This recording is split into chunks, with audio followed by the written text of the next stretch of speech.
So the present topic is the Srishti is non-separate from the source. All that I see is non-separate from my being. We are not trying to trace the object to another bigger object. Creation is one object, the source is another object.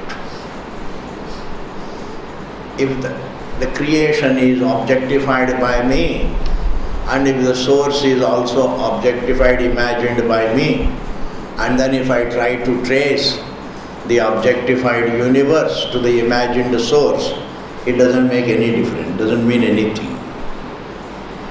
It doesn't liberate me. My liberation comes by tracing all that I see to my being. I am not exclusive of anything. My existence is comprehensive of everything in itself. So my existence cannot be replaced by anything, cannot be displaced by anything, cannot be substituted by anything, cannot be isolated. Therefore, all comprehensiveness is peace. All inclusiveness is shanti. Exclusiveness creates isolation.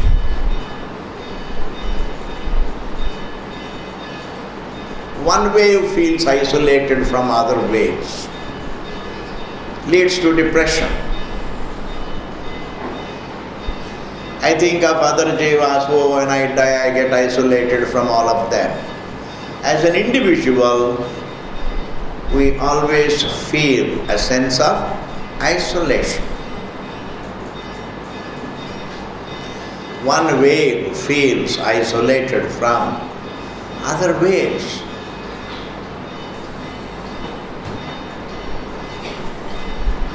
Sense of isolation is sense of loneliness, sense of insignificance, sense of fading out, sense of going into oblivion, as if I am going into a state of oblivion. Therefore, it is necessary to understand all my perceptions are rooted in me. Objects are not different from perceptions. Objects are not different, there are only perceptions. The form is not different from seeing a form. Sound is not different from hearing a sound.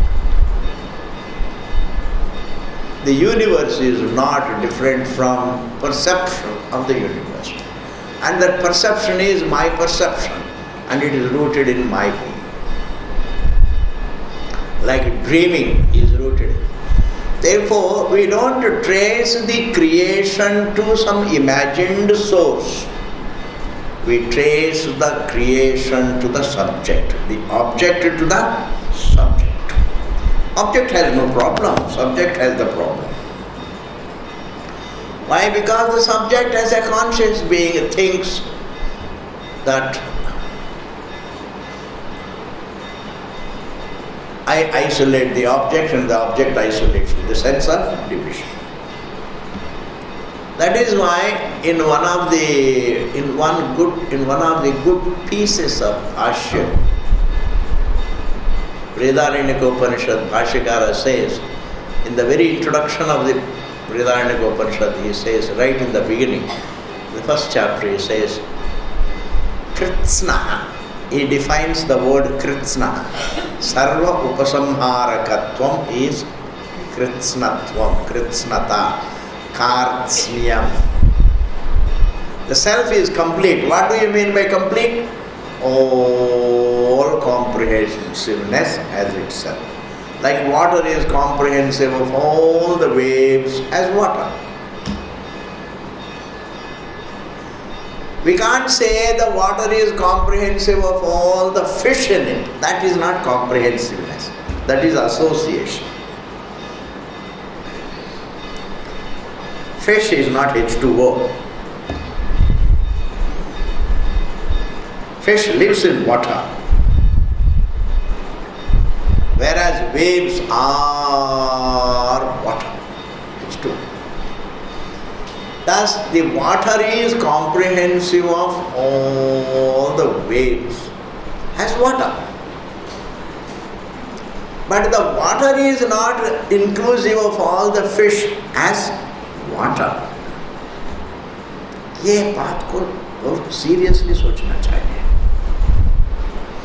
Similarly, Atma is comprehensive of all the whole universe as Atma. Atma is not comprehensive of all the objects as objects dangling in Atma. They are not dangling in Atma. They are all made of Atma.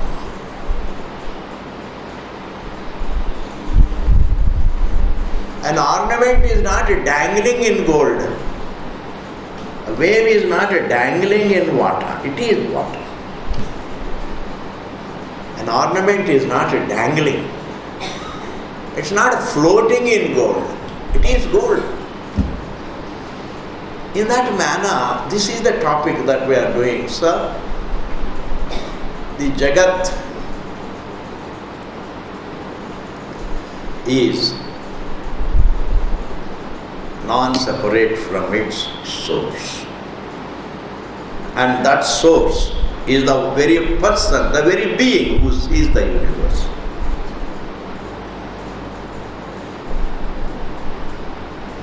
The seer of the waking, the seer of the dream, the seer of the deep sleep state, the seer of the experiencer of both the time, the experiencer of both the thought and its negation is not an individual conscious being. He is unlimited. The one who experiences the memory and its negation, the one who experiences time and negation, the mind and its negation, embodiment and negation, the one who experiences the waking, the dream and their negation is not an individual conscious being. It is unlimited conscious being. But is there an individual conscious being? No. Conscious being is always unlimited. And if there is an error about it that I am a form, that makes the conscious being look like an individual, jiva. The unlimited conscious being viewed as a form looks like a biological limited conscious being. And therefore, what looks like the seer of the given objects in the waking, the perceiver of the given objects in the waking is the experiencer of the three states. As the perceiver of the given objects, he is Brahmatma. As the experiencer of the three states, he is the Sakshi. As the Sakshi, he is the Jagat Karana. To be a witness and to be a Jagat Karana means one and the same. The very Sakshi of the universe is the Karanam of the universe. इसको फिर दोबारा सुनना. The very witness of the three states, not just the waking. The very witness of the three states. Three states means actually two states. What are the two states? The three states can be reduced to two states. Thought and its absence. Memory and its absence. Embodiment and its absence. Everything has only one other side. Presence and absence. Waking is presence of the form. Dream is presence of the form. The sleep is absence of the form. And the one who experiences both the presence and absence of thought is called the Sakshi. Not one thought, thought in its entirety. The one who experiences the presence of the thought in its entirety and the absence of thought means even the memory. The absence of thought, even the memory in its entirety is the Sakshi, is the fundamental existence.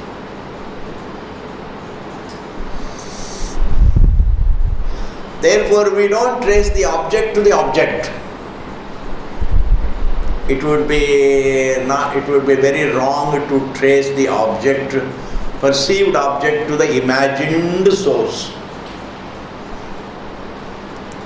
Because any imagination also is an object.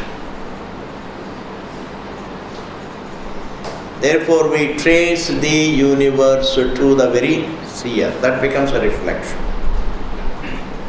If I imagine a source and think this is all from that source, that's not a big vichara. It is a belief. It is imagination. A belief is entertained, which is subject to go. It becomes education if I have to trace all my perceptions to my being. That is education.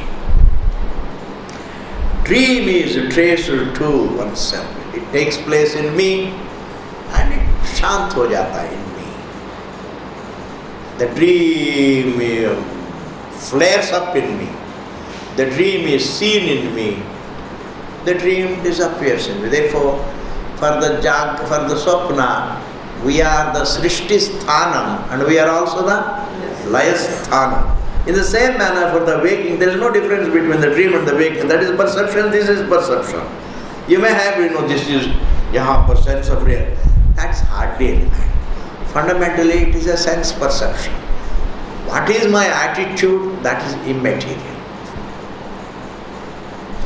You look at somebody's house, there is a sense of reality about it. You look at your house, it's a sense of reality. But for your house, you have a different attitude. That attitude doesn't matter at all. Attitudes matter little. Attachments matter little in the context of analyzing the nature of the truth. In the context of analyzing the nature of the truth. Because when you look at somebody's house, it's a perception with a sense of reality. You look at your house, it's a perception with a sense of reality.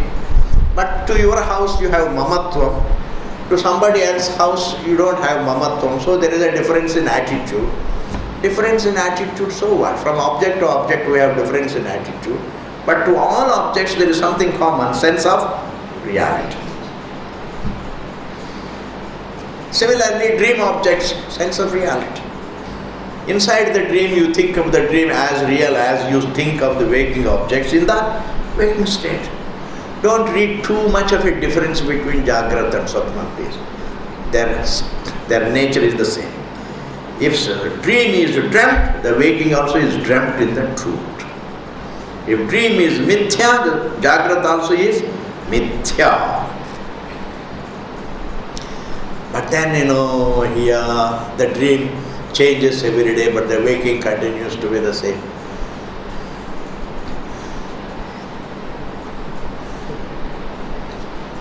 But when you are dreaming, do you think that this dream changes every day? My house changes every day. That is subjective thinking. But how is the dream perceived? While perceiving the dream, how is it perceived? While being perceived, how is it perceived? It is perceived with a sense of reality, with a sense of continuity. There is a sense of continuity, sense of reality, sense of externality, sense of utility. Oh my God, sense of usefulness. Sense of usefulness. Karikakara brings in all these things. Sense of externality, sense of solidity, sense of reality, sense of utility, and sense of usefulness, purpose, etc. All these things are there in the dream also. Sense of continuity. Inside the waking it looks not only real but continuous. Yesterday also the same waking state, same world. and tomorrow also it will be the same world. What about in the dream? The same thing. Because between a sense of reality about one thing and a sense of reality about another thing, there is no gradation, there is no difference. It's a very big point. Whether you look at the world as real or heaven as real, suppose you go to heaven, you say, oh, this heaven is real. This is my dunya. You think of the heaven with a sense of reality. And along with the sense of reality, you bring in everything, sense of continuity, sense of mamatvam, and sense of externality, sense of solidity, sense of usefulness. Every sense you get. There are things useful to me, there are things useless to me. You can't really, whether it is the sense of reality about the waking world, or the sense of reality about the dream world, or the sense of reality about heaven, it is the same. It is the same. Therefore, just as the dream is traced to the Atma, the waking also is traced. Tracing the object to the subject, tracing the perceptions to the aparoksham, the subject, is education. Imagining some source and trying to think this is all coming from that. So this I think of, and the source also I think of. Then one thought, what is one object that is thought of, I am trying to link it to another object which is thought of. You say that is nothing. Clear? I've said a lot of things to you. How many things you heard, I don't know. Kitna miss kiya, kitne suna, Bhagwan jane. Because the highlight of all that I have said is, tracing the object to object is no education. It is all really imagination. Tracing object to the subject is education. Tracing object to the subject means tracing the name and form to the name-free, form-free subject. Even the body is an object, mind is an object, even the subject-object relationship also is an object. That I may form this thought also is an object. It's all traced to the silent subject, the individuality-free subject. Like the big we don't trace one sound to another sound, but all sounds are traced to silence. Because before the sound is born, it is silence. After the sound ends, it is silence. This a layman can appreciate, but the Shastra comes and says that it is in fact the sound is made and heard in the medium of silence. Therefore, even when the sound is there, its reality is silence. Silence is not there only before the sound and after the sound, even during the sound. That is Shastra. Tranquility is the truth of the disturbance. Because disturbance is felt in the medium of tranquility. Minus the medium of tranquility, you can't even register disturbance. I have to be tranquil to feel a sense of disturbance. Disturbance is felt in the medium of tranquility. Sound is heard in the medium of silence. Object is seen in the medium of the subject. The universe is perceived in the medium of the subject. And therefore, this is the yuktehe shabdantaracha. This is what we are doing. I am taking too long for this. There is a yukti. See, in order to make a pot, I only go for clay because the clay has the unmanifest pot in it. I can make it manifest. Clay has the potential to look a pot. I go for the gold to make ornaments because gold has the potential to look ornaments. I go for water to create a wave because the water has the potential to look a wave. But this potential is also non-separate from the material. Like the manifest wave is water, the unmanifest wave also is water. Isko you have to simply bulldoze it off, this thought, don't spend too much of time. The wave as manifest, it is water. The wave as tranquil also is water. Similarly, the mind as manifest, it is conscious, it is felt in the medium of awareness. And the mind subsides within the medium of the self. Thus, Nama Rupa, whether it is manifest or unmanifest, they are not separate from the soul. But why you are bringing in it here? Because there are people like the Vaiseshikas and the Buddhists who say the universe stems from its absence.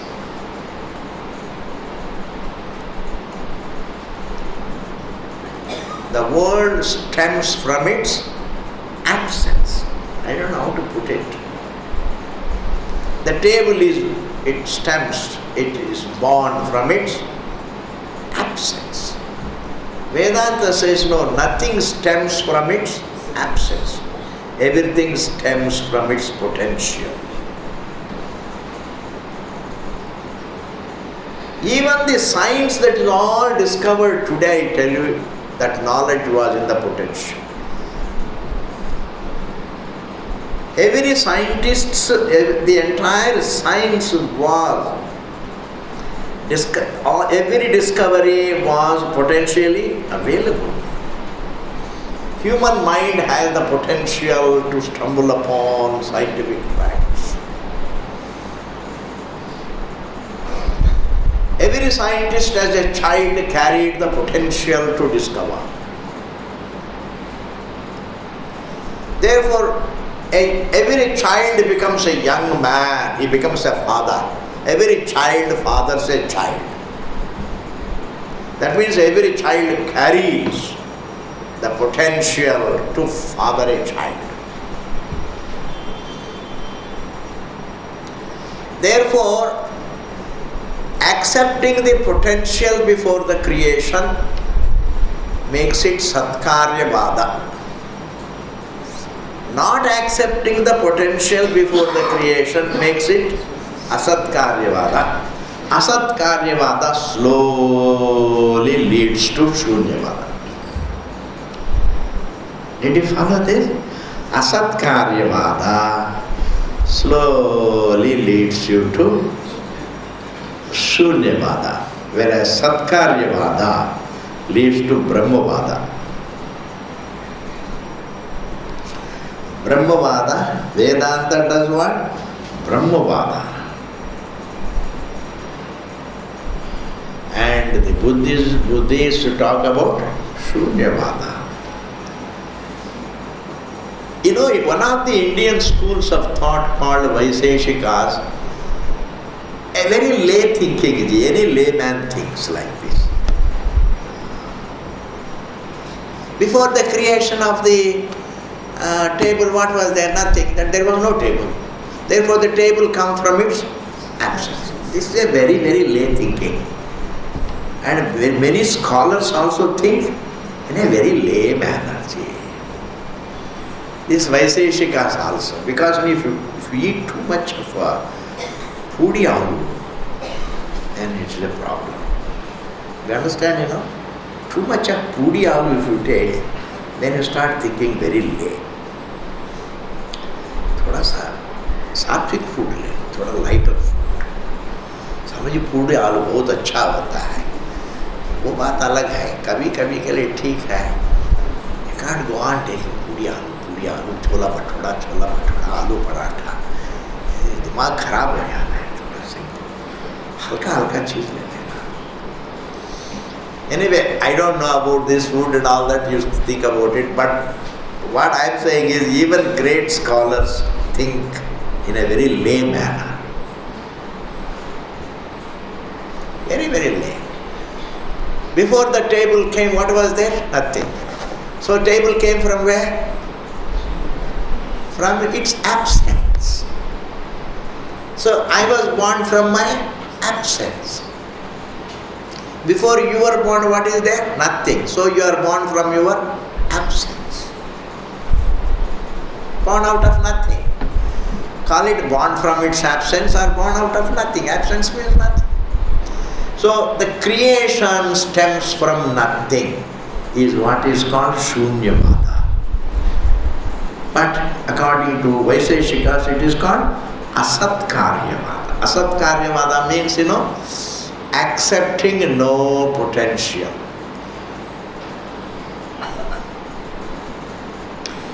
But if there is no potential, then why do I choose only gold for ornaments?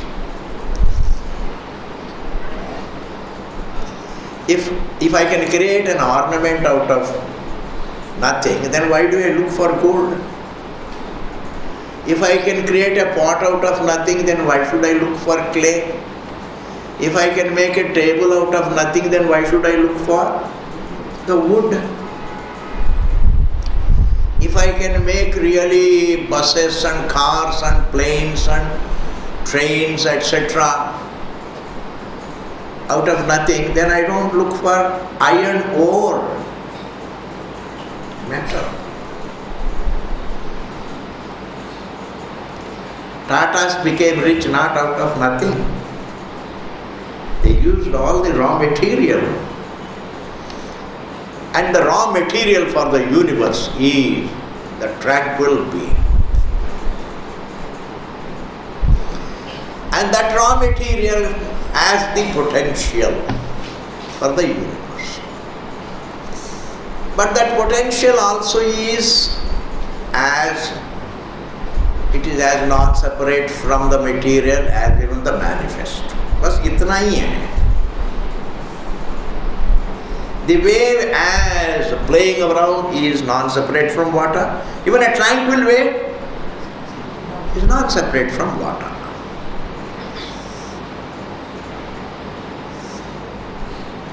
A thinking mind is non-separate from the being, and tranquil mind also is non-separate from the being, unmanifest. This is the yukti, sir. I have given you the yukti, yukte. Then the next is shabdantaracha. There are also statements in Vedanta which say that how can something come out of nothing? That person says, Uddalaka says to Shvetaketu, my dear, hey Saumya, katham asataha sajjayata? How can something come out of nothing? Is there can you say, is it logical to say that something came out of nothing? If it is logical, then you have to give me an instance in which something came out of nothing. If you can give me one instance in which something comes out of nothing, then I can accept maybe the whole universe also came out of nothing. But give me one instance where something is born out of nothing. Don't say, Swamiji, all these jagadas are out of nothing. No, not out of nothing. Some stupidity is there. So stupidity is the material cause for the jagada. That is the material, not shunya. You can't say out of nothing. This is something beautiful, ji. Nothing, something cannot come out of nothing. Even the thoughts cannot come out of nothing. Even the dream cannot come out of nothing, because there has to be a dreamer, the conscious being. The one who dreams is very much real, because even after the dream is gone, I am there. Therefore, even the false cannot come out of nothing. There has to be a reality. Even a false snake presupposes a real rope. There has to be a round earth even to look flat. Something nothing. Nothing cannot look like flat earth. It is the round earth that looks like flat earth. Therefore, whether it is transforming creation, whether it is transformation or Maya Srishti, false creation, it all presupposes a reality. Call it a reality, call it the potential, which is not separate from the reality. So, Uddalaka says to Shvetaketu,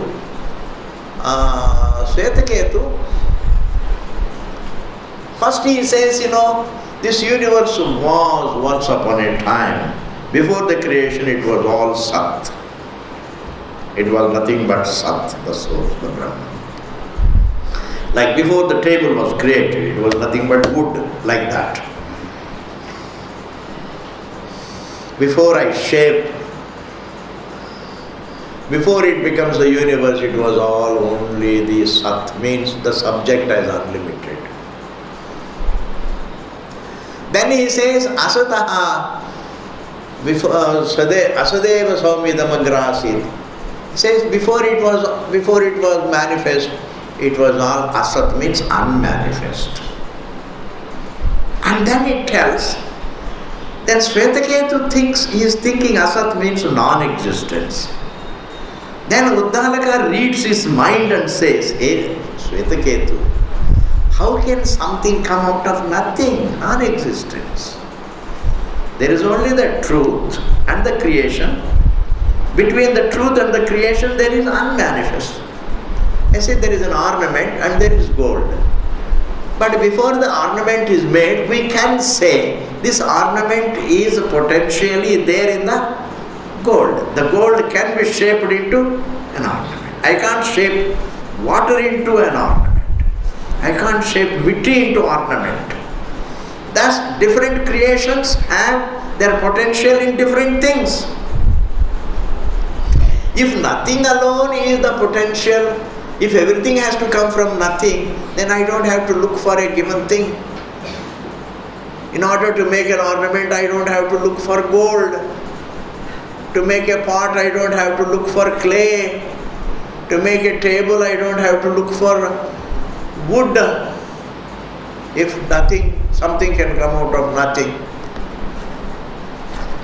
My God, if something can come out of nothing, without any raw material, I can make furniture, I can make factories. My God, in no time I can become Bill Gates. Is it not? Why make?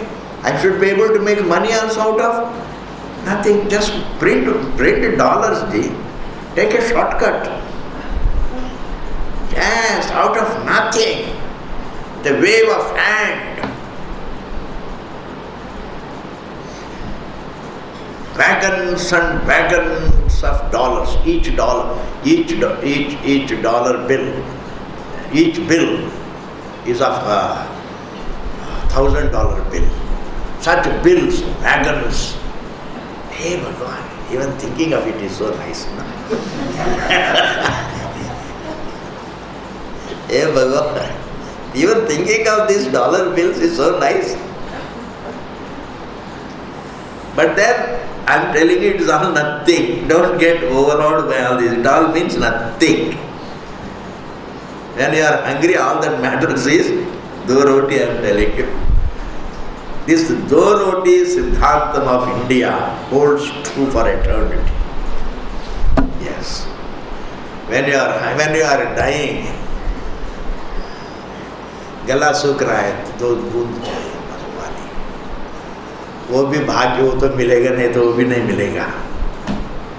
Yes, bank में तो 500 करोड़ है, लेकिन वो 2 बूंद पानी नहीं मिलता time पर. Yes, these are all ironies of life, I am telling you. Therefore, when I am talking about dollar bills, each bill carrying $1,000, don't imagine. I am only talking about one particular point. Something cannot come out of nothing. Truth is the substance of everything. So that is Shabdartha. That is, Uddalaka says, how can something can come out of nothing? Katham asataha sajjayata. Remember these three words. Katham, how? Asataha, from non-existence, sajjayata. How can something come out of nothing? In fact, Sat, Sadeva idamagrasit said, my dear Shvetagita, all this was indeed Sat. Sat can mean the source. Sat can mean the source with the potential for the creation, the unmanifest. The world was manifestly present now. Before its creation, unmanifestly present, but it is manifestly present in the truth. It is unmanifestly present in the truth. And from the truth point of view, truth alone is. From Adhyaropa Drishti, it is manifestly present in the truth. From Adhyaropa Drishti, it is unmanifestly present in the truth. And from the Swarupa Drishti, truth alone is. Samajh gaya na? I think I have done some justice to this particular sutra, and it's very important, very beautiful sutra. I like it. Yuktehe Shabdartha. The next sutra is Patavaccha.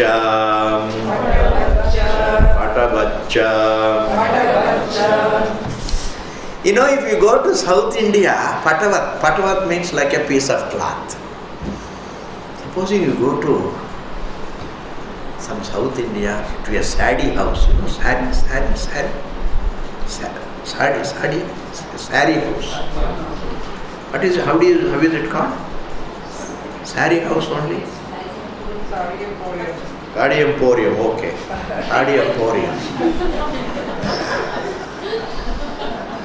So this Sari Emporium you go, very big emporiums, glittering, they're all packed like this. And you see it, you don't even know what it is, but they just spread it like this.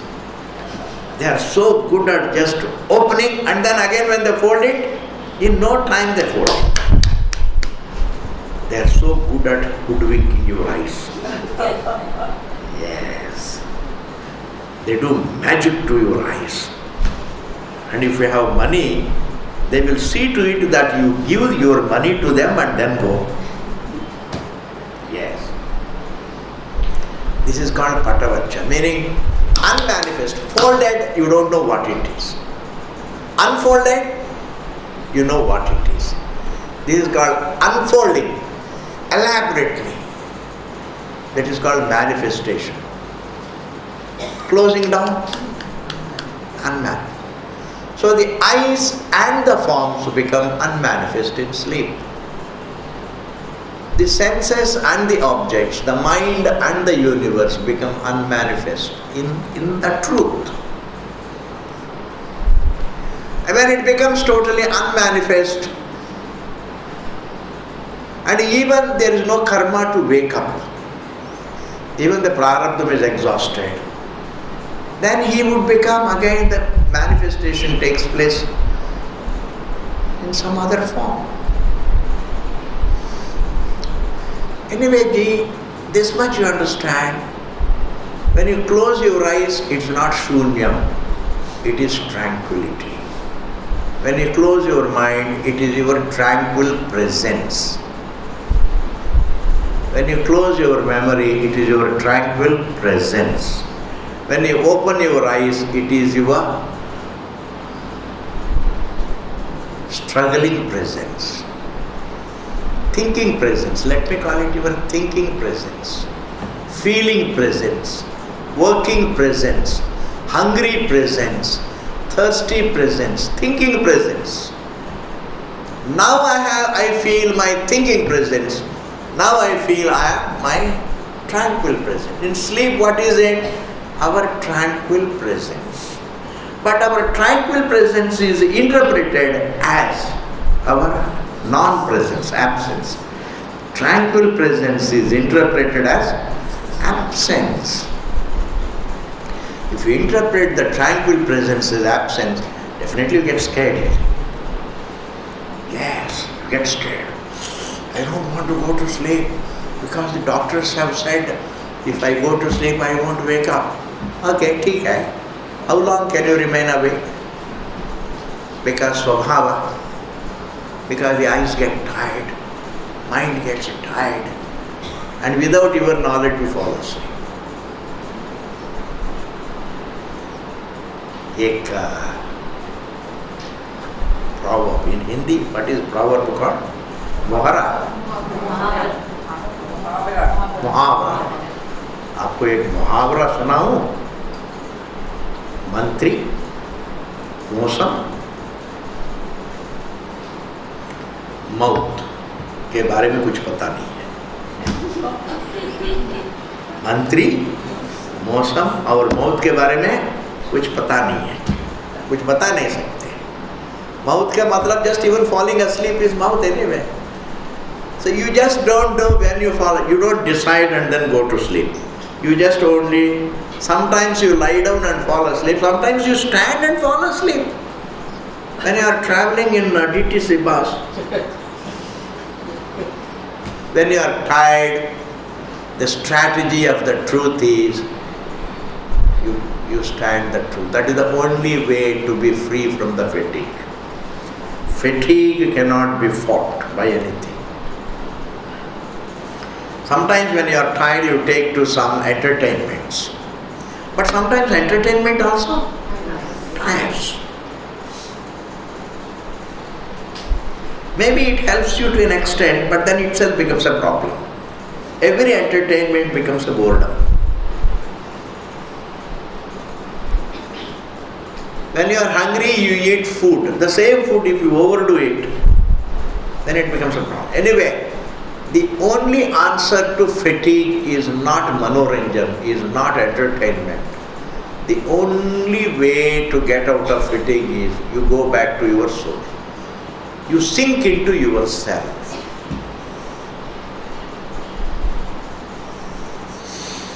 And that happens on its own, you wouldn't know it. And therefore, when you are fast, when you are asleep, it is your tranquil presence. When you are thinking, it is your thinking presence.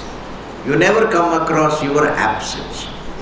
If you experience your absence as an experiencer of your own absence, you are present. It's a very big problem how to experience one's own absence. Unless I experience, there is no proof. If I experience, my presence is validated by my experience. I am present because it is my experience. My existence is proved by my experience.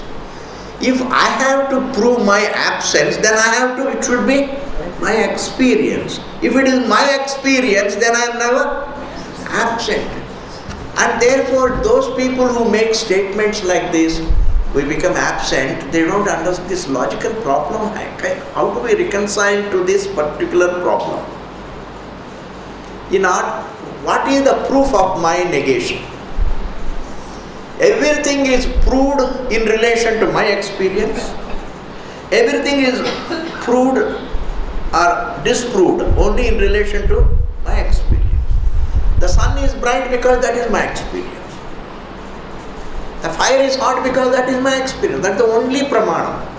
That's why truth is the one that validates everything. Truth is the proof. You don't require a proof for the truth. You don't require a proof for the truth. Truth is the proof. Experiencer is the proof of everything. And the experiencer experiences also himself without any dichotomy. That is self-evident.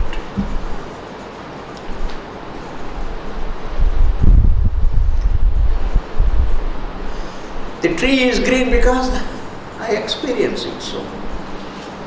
That's my perception, my knowledge. My knowledge is the only proof. If I become absent, it should be my knowledge, it should be my experience. Because there is no other pramana, there is no other proof. That's why the truth is the Maha-Pramana, is the ultimate proof of everything.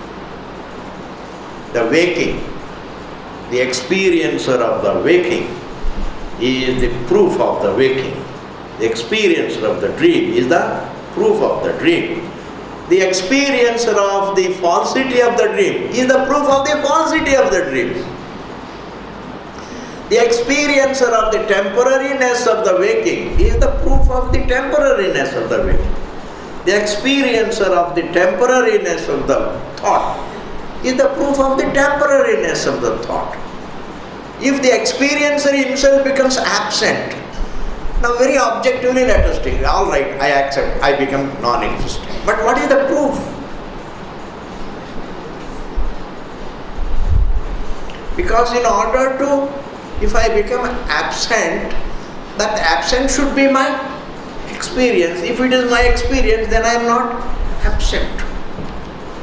ये problem है. Therefore, Atma Abhava cannot be proved. Therefore, when I am awake, I have a thinking presence. When I am dreaming, I have a dreaming, perceiving presence, thinking presence. In sleep, we have tranquil presence. In life, I have thinking presence. In death also, we have tranquil presence. In tranquility, there is not even memory of the prior disturbance. There is not even memory of the prior presence. And absence of memory also is proved by the experience. Everybody experiences even the negation of memory.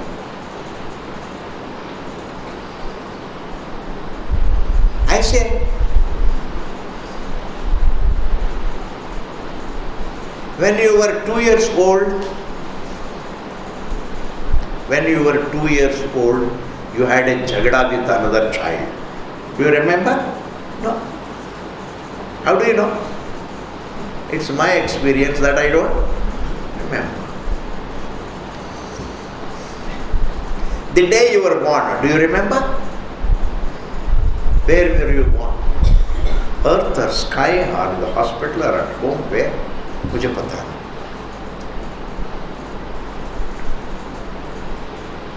And therefore, just because you don't remember something, Atma Bhava, your presence is not proved by memory. Memory is proved by your presence. Presence of memory is proved by your presence. Absence of memory, negation of memory is also proved by your presence. But your presence is not proved by memory. Memory plays no role, please. Memory itself is a part of creation. That is why you get complete rest only even when the memory has resolution. That's why you close your eyes. Then afterwards what happens is memory closes. When the memory is gone, don't ghabrao.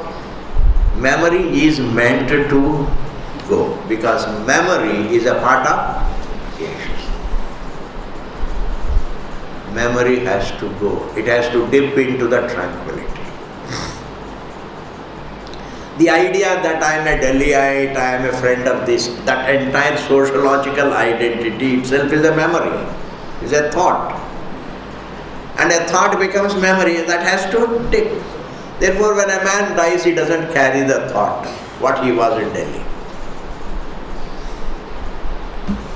Implications of death, understand.